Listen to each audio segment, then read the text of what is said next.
जी, आज के इस वीडियो लेक्चर में हम एक्सरसाइज 6.5 का क्वेश्चन 2 करेंगे। क्वेश्चन 2 की स्टेटमेंट है, find the unknown side and angles of the following triangles.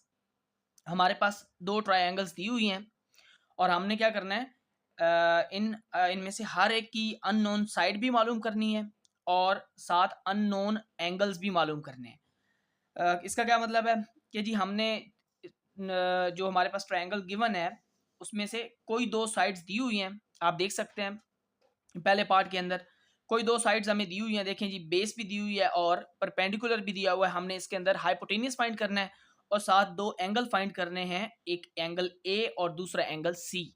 ये हमने दो एंगल्स भी फाइंड आउट करने हैं। ये हमारे पास दो एंगल्स अननोन है जो जिनका हमें नहीं पता, और एक हाइपोटेनियस है जिसका हमें नहीं पता और हमने फाइंड आउट करना है। देखते हैं जी इसका सोल्यूशन। तो देखिए जी, सबसे पहले तो हम हाइपोटेनियस फाइंड करेंगे, बी की वैल्यू को फाइंड आउट करेंगे, यानी तीसरी साइड ट्रायंगल की फाइंड करेंगे। और वो कैसे फाइंड होगी? वो by Pythagoras theorem. Pythagoras theorem की मदद से हम राइट ट्रायंगल की कोई भी साइड मालूम कर सकते हैं अगर हमें दो साइड्स गिवन हो तो। देखिए जी, पैथागोरस थ्योरम क्या कहता है? पैथागोरस थ्योरम कहता है कि हाइपोटेनियस का स्क्वायर इक्वल टू बेस का स्क्वायर प्लस परपेंडिकुलर का स्क्वायर। तो देखें हाइपोटेनियस क्या है जी, बी, तो बी का स्क्वायर कर देते हैं, बी स्क्वायर, और बेस है 13 स्क्वायर रूट, तो इसका स्क्वायर रूट इसका स्क्वायर कर देते हैं, प्लस जो परपेंडिकुलर है वो हमारे पास है स्क्वायर रूट 3, उसका स्क्वायर कर देते हैं। अच्छा, अब स्क्वायर स्क्वायर रूट से कैंसल आउट हो जाएगा, तो ये बनेगा 13 और यहाँ पे बचेगा 3। इन दोनों को जब हम ऐड करेंगे तो हमारे पास आएगा 16, ये बनेगा बी स्क्वायर। हमें बी फाइंड करना है तो हम क्या करेंगे, दोनों साइड पे स्क्वायर रूट ले लेंगे। दोनों साइड पे क्या करेंगे, स्क्वायर रूट लेंगे, ताकि ये स्क्वायर स्क्वायर रूट से कैंसिल हो और बी की वैल्यू हमारे पास 4 सेंटीमीटर आ जाती है। देखें जी, 16 जो है वो परफेक्ट स्क्वायर है, जब उसका स्क्वायर रूट लेते हैं तो वो हमारे पास 4 आता है। तो बी की वैल्यू हमने फाइंड कर ली है जो कि 4 सेंटीमीटर है। ठीक है, अब हमने क्या फाइंड करना है? अब हमने दो एंगल फाइंड करने हैं, एक ए एंगल और दूसरा सी एंगल। ये कैसे फाइंड करेंगे? देखिए, हमारे पास ट्रिग्नोमेट्रिक रेशियोज हैं जो कि हम हमेशा राइट ट्रायंगल्स पे यूज करते हैं। तो ट्रिग्नोमेट्रिक रेशियो हमारे पास एक टैन थीटा है, तो टैन थीटा को हम यूज करेंगे। टैन क्या है? परपेंडिकुलर ओवर बेस, ये टैन के इक्वल होता है। तो हम इस एंगल ए को यूज करेंगे और इसी एंगल को हमने फाइंड करना है ट्रिग्नोमेट्रिक रेशियो के अंदर। तो क्या होगा जी, लिखते हैं जी, टैन एंगल ए, ये हमने एंगल ए फाइंड करना है और ये किसके इक्वल है? ये इक्वल है परपेंडिकुलर ओवर बेस, तो ये इक्वल है square root 13 over square root 3 over square root 13, square root 3 over square root 13। तो देखें, सबसे पहले हम क्या करेंगे, स्क्वायर रूट 3 कैलकुलेट करते हैं। स्क्वायर रूट 3 की क्या वैल्यू आती है?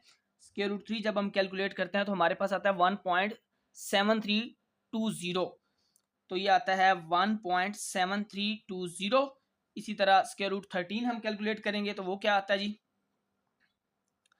वो आता है स्क्वायर रूट 13, देखें जी उसकी वैल्यू है 3.6055, 3.6055। अच्छा, अब हम इसको डिवाइड करेंगे। जब डिवाइड करते हैं तो क्या रिजल्ट आता है? देखें, डिवाइड करते हैं जी 1.7320 डिवाइड बाय 3.6055। जब इसको डिवाइड किया तो हमारे पास 0.4804 आएगा, क्योंकि जब हम आगे राउंड ऑफ करेंगे तो ये 3 जो है ये 4 में कन्वर्ट हो जाएगा। तो ये बना हमारे पास 0.4804, ये है जी टैन एंगल ए की इक्वल। ठीक है, टैन एंगल ए हमने यहाँ तक कर लिया। अब हमें एंगल ए फाइंड करना है, तो ये जो टैन है ये दूसरी साइड पे टैन इनवर्स हो जाएगा।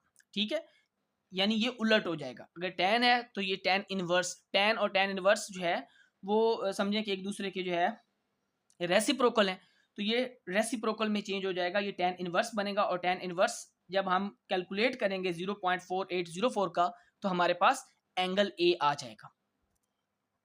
जी, एंगल ए हमारे पास क्या है? Equal to tan inverse 0.4804। ठीक है, अब tan इनवर्स हमने कैलकुलेट करना है इसका, तो tan इनवर्स कैसे कैलकुलेट होता है जी, देखते हैं। देखें जी, ये कैलकुलेटर मैंने खोला और ये हमारे पास tan इनवर्स आ गया।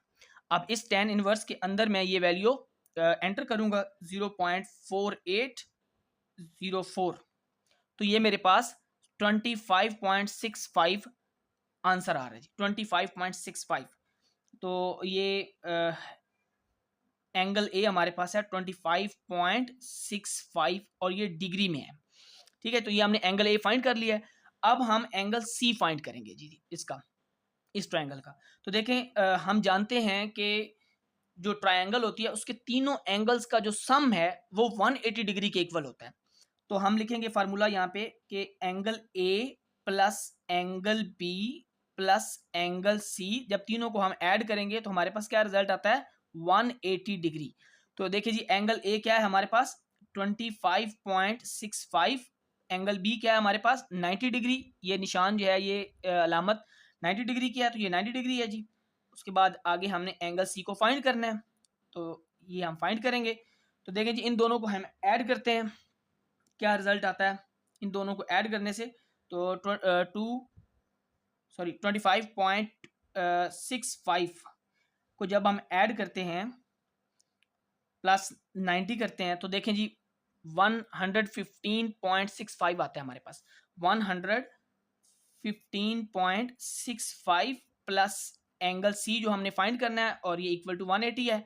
अच्छा, हमें एंगल सी फाइंड करना है, तो ये जो 115.65 है ये दूसरी साइड पे सब्ट्रैक्ट हो जाएगा, तो ये एंगल सी हमारे पास बनेगा 180 डिग्री माइनस 115.65 डिग्री। ठीक है जी, सब्ट्रैक्ट करते हैं तो हमारे पास एंगल सी निकल आता है। अच्छा, आप देख सकते हैं 180 माइनस 115.65 करते हैं तो हमारे पास क्या आता है 64.35। ये है एंगल सी हमारे पास 64.35 डिग्री। ये हमने दूसरा एंगल भी फाइंड कर लिया है जो हमें मालूम नहीं था, सी एंगल। तो एंगल ए फाइंड किया, एंगल सी फाइंड किया और थर्ड साइड जो है वो बी फाइंड किया हमने 4 सेंटीमीटर। तो ये था जी इसका सोल्यूशन। अब दूसरे पार्ट की तरफ जाते हैं जी। क्वेश्चन 2 का दूसरा पार्ट है हमारे पास, एक ट्रायंगल राइट ट्रायंगल दी हुई है ABC और यहाँ पे भी हमें एक साइड फाइंड करनी है हाइपोटेनियस B और बेस 4 सेंटीमीटर और परपेंडिकुलर भी 4 सेंटीमीटर दिया हुआ है और दो एंगल भी हमने फाइंड करने हैं, एक एंगल A और एक एंगल C। दो एंगल फाइंड करने हैं और एक साइड फाइंड करनी है राइट एंगल ट्रायंगल की। तो देखें सबसे पहले तो हम पाइथागोरस थ्योरम लगाएंगे, पहले पार्ट की तरह ही इसको हमने सॉल्व करना है। पाइथागोरस थ्योरम क्या कहता है, हाइपोटेनियस का स्क्वायर इक्वल टू बेस का स्क्वायर प्लस परपेंडिकुलर का स्क्वायर। तो क्या होता है हाइपोटेनियस क्या है बी है, तो B square equal to base क्या है 4 सेंटीमीटर, तो 4 का स्क्वायर, परपेंडिकुलर भी 4 है तो 4 का स्क्वायर। अच्छा, 4 का स्क्वायर क्या होता है 16, ये भी 16 आएगा, तो 16 प्लस 16 क्या होता है 32। तो बी स्क्वायर इक्वल हमारे क्या आ जाता है 32, बी स्क्वायर इक्वल टू 32 आ जाता है। अच्छा, हमें बी चाहिए तो हम क्या करेंगे, दोनों साइड पे स्क्वायर रूट लेंगे। दोनों साइड पे जब हम स्क्वायर रूट लेते हैं तो हमारे पास क्या आता है, हमारे पास आता है बी इक्वल टू ये b आएगा और ये स्क्वायर रूट 32 आएगा। अच्छा, अब ये जो 32 है इसके जब हम फैक्टर्स बनाते हैं तो आप साइड पे ये फैक्टर्स देख सकते हैं कि ये 2 जो है वो 5 टाइम आ रहा है, 1 2 3 4 5, ये 5 टाइम आ रहा है। तो हम क्या करेंगे, इन दोनों को मिला के 2 का स्क्वायर लिखेंगे, इन दोनों को मिला के 2 स्क्वायर लिखेंगे और इसको सिंगल लिख देंगे साथ। अच्छा, अब जब ये स्क्वायर रूट से कैंसिल होगा तो ये 2 मल्टीप्लाई 2 बच जाएगा, ये स्क्वायर और स्क्वायर रूट कैंसल, ये स्क्वायर रूट कैंसल, तो ये 2 मल्टीप्लाई 2 स्क्वायर रूट से बाहर आ जाएगा और एक 2 जो है वो स्क्वायर रूट के अंदर रहेगा। तो ये 2 मल्टीप्लाई 2 करने से 4 इंटू स्क्वायर रूट 2 सेंटीमीटर ये बी की वैल्यू आएगी। तो बी की वैल्यू क्या आ चुकी है 4 इंटू स्क्वायर रूट 2, ये बी की वैल्यू हमने फाइंड कर ली है। अब हमें एंगल ए और एंगल सी की वैल्यू को फाइंड आउट करना है। तो देखें जी, हम ट्रिग्नोमेट्रिक रेशियो को यूज करेंगे, तो tan एंगल ए किसके इक्वल होता है परपेंडिकुलर ओवर बेस। तो देखिए परपेंडिकुलर क्या है इसके अंदर, परपेंडिकुलर आप देख सकते हैं 4 और बेस क्या है ये भी 4 है। ठीक है जी, तो यहाँ पे आप देख सकते हैं tan angle A is equal to 4/4। अब ये 4/4 क्या होता है 1 के इक्वल होता है। ठीक है, अच्छा, tan एंगल ए हमारे पास 1 के इक्वल है। अब tan को जब हम दूसरी तरफ शिफ्ट करेंगे, क्योंकि हमें तो एंगल ए चाहिए, तो ये tan हटाना होगा। अब tan कैसे हटेगा? tan जब दूसरी साइड पे जाएगा तो tan इनवर्स ये बन जाएगा। जी, आप देख सकते हैं कि tan इनवर्स जो है, tan इनवर्स 1 वो 45 डिग्री के इक्वल है। तो tan इनवर्स 1 क्या आता है? 45 डिग्री। तो ये हमने एंगल ए फाइंड कर लिया है, 45 डिग्री है। अब हम एंगल सी फाइंड करेंगे। जी, अब हम एंगल सी को फाइंड आउट करेंगे, क्योंकि एंगल ए तो हमने फाइंड कर लिया है जो कि 45 डिग्री के इक्वल है। तो एंगल सी जो है उसको हम फाइंड आउट करेंगे। देखिए, angle A plus angle B plus angle C 180 degree के इक्वल है। तो एंगल ए की वैल्यू क्या है? 45 डिग्री, अभी हमने फाइंड आउट किया है। एंगल बी की वैल्यू 90 डिग्री और एंगल सी हमने फाइंड आउट करना है। तो देखिए, इन दोनों को जब हम ऐड करते हैं तो हमारे पास आ जाता है 135 degree plus angle C equal to 180 degree. अच्छा, जब हम 135 को दूसरी साइड पे शिफ्ट करेंगे तो ये माइनस का हो जाएगा, सब्ट्रैक्ट हो जाएगा। तो ये बनेगा angle C is equal to 180 degree minus 135 degree, और आंसर क्या आएगा? Angle C is equal to 45 degree. ठीक है। वैसे भी हम बता सकते हैं कि ये अगर बी जो है एंगल 90 डिग्री है और ए एंगल 45 डिग्री है, तो फिर क्या होगा? ये सी एंगल भी 45 डिग्री ही होगा, क्योंकि 45 प्लस 45 करने से 90 बनता है। और जब ये दो एंगल 90 डिग्री बनेंगे और तीसरा भी 90 डिग्री है, तो तब हमारे पास 180 के इक्वल हो जाएगा। ठीक है, लेकिन हमने जो है एक एक स्टेप जो है वो करके दिखाया है ताकि आपको क्लियर हो जाए। वीडियो पसंद आए तो इसको लाइक करें, शेयर करें, हमारे चैनल को सब्सक्राइब करें। बहुत शुक्रिया।